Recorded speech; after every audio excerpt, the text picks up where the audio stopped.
Acertou. Vamos lá. Então, certo. Então você diz que tem na teoria e não tem na prática esses direitos efetivados, Isso. né? Vamos lá. Como que se deu aqui no Brasil esse início da busca das mulheres para implementar esses direitos políticos? Onde que começa isso? O voto das mulheres começa onde? Então, se a gente for ver o movimento de busca das mulheres por igualdade, por direitos civis e políticos, principalmente pelo direito de voto, começa lá no século XVIII e XIX.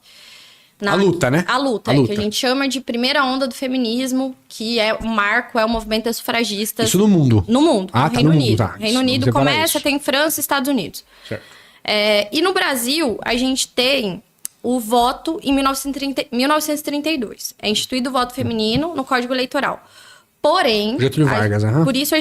porém, a gente tem que fazer uma ressalva aqui. O voto ele foi instituído para as mulheres que tivessem renda. E, quando a gente coloca essa cláusula em 1932, uma parcela muito, muito pequena das mulheres votam. O voto feminino é instituído na Constituição de 34. Em 64, ele tá também na Constituição de 64, mas previa que as mulheres só votariam se fossem alfabetizadas. Que também em 64 era uma parcela muito pequena das mulheres que eram alfabetizadas. Mas 64 começou a ditadura, né?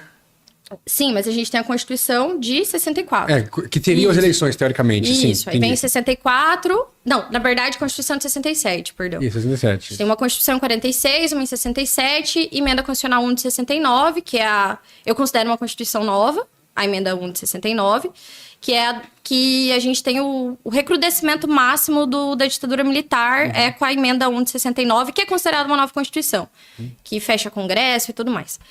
Mas a gente tem nessa Constituição de 67 e a previsão do voto para mulheres alfabetizadas. Então, a gente ainda não tem uma implementação do voto feminino. O voto feminino ele só vai acontecer da mesma forma como hoje é para os analfabetos, em 88. Então, é em 88 que a gente tem, de fato, uma implementação do voto feminino.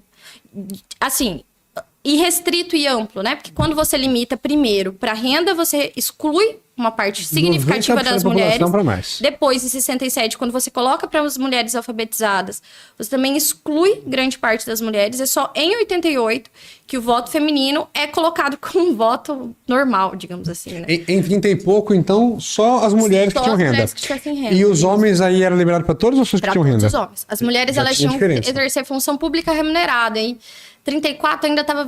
O Código Civil não tinha nem vindo o Estatuto da Mulher Casada, que a gente vai conversar um pouquinho sobre. Então, assim, era uma parcela muito pequena de mulheres que votavam. Quando vem em 67 pela alfabetização, a gente sabe que o Brasil até não muito tempo